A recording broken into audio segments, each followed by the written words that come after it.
संसदीय अधिवेशनात खासदार प्रणिती शिंदे यांनी अतिवृष्टीमुळे उद्ध्वस्त झालेल्या शेतकऱ्यांच्या वेदना मांडत राज्य आणि केंद्र सरकारवर तीव्र टीका केली आहे। संसदेत शेतकऱ्यांच्या अन्यायाचा मुद्दा जोरदारपणे प्रतिध्वनित झाला। सोलापूरच्या खासदार प्रणिती शिंदे यांनी अतिवृष्टी आणि ओल्या दुष्काळामुळे उद्ध्वस्त झालेल्या शेतकऱ्यांच्या वेदना मांडत राज्य आणि केंद्र सरकारवर तीव्र टीका केली। शिंदे म्हणाल्या, राज्यातील मदत तुटपुंजी असून केंद्राकडून मिळणाऱ्या एनडीआरएफ सहाय्यासाठी महाराष्ट्र सरकारने आजवर प्रस्तावच पाठवलेला नाही। हा मोठा धक्का असून शेतकऱ्यांवरील अन्याय आहे। त्यांनी तात्काळ एनडीआरएफ प्रस्ताव मागवण्याची, शेतकऱ्यांना त्वरित मदत देण्याची आणि नुकसानग्रस्त भागांसाठी विशेष पॅकेज जाहीर करण्याची मागणी सभागृहात केली।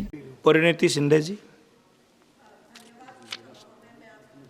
मी महाराष्ट्रामध्ये नुकतीच झालेली जी अतिवृष्टी आहे त्याच्याबद्दल बोलू इच्छिते। महाराष्ट्रामध्ये सप्टेंबर महिन्यामध्ये खूप मोठ्या प्रमाणात अतिवृष्टी झाली आणि पुराची परिस्थिती निर्माण झाली, ज्याच्यामुळे हजारो शेतकऱ्यांचा संसार उद्ध्वस्त झाला।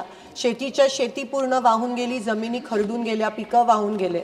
पण ह्या ठिकाणी महाराष्ट्र सरकारने जी मदत केली ती अतिशय तुटपुंजी आहे आणि त्या उलट अतिशय लाजिरवाणी गोष्ट अशी आहे की केंद्र सरकारकडून आम्हाला जी मदत प्राप्त होणार होती ती अजूनही प्राप्त झाली नाही आहे, कारण महाराष्ट्र शासनाने केंद्राला अजून प्रस्तावच पाठवला नाही आहे। कालच ह्या सभागृहात मिनिस्ट्री ऑफ होम अफेअर्सनी कन्फर्म केलं की महाराष्ट्राकडून कोणत्याही प्रकारचा प्रस्ताव या ठिकाणी केंद्र शासनाला एनडीआरएफच्या माध्यमातून प्राप्त झाला नाही आहे आणि त्यामुळे अनेक महाराष्ट्र खास करून सोलापूर आणि उस्मानाबादच्या शेतकऱ्यांवर खूप मोठ्या प्रमाणात त्या ठिकाणी अन्याय होत आहे।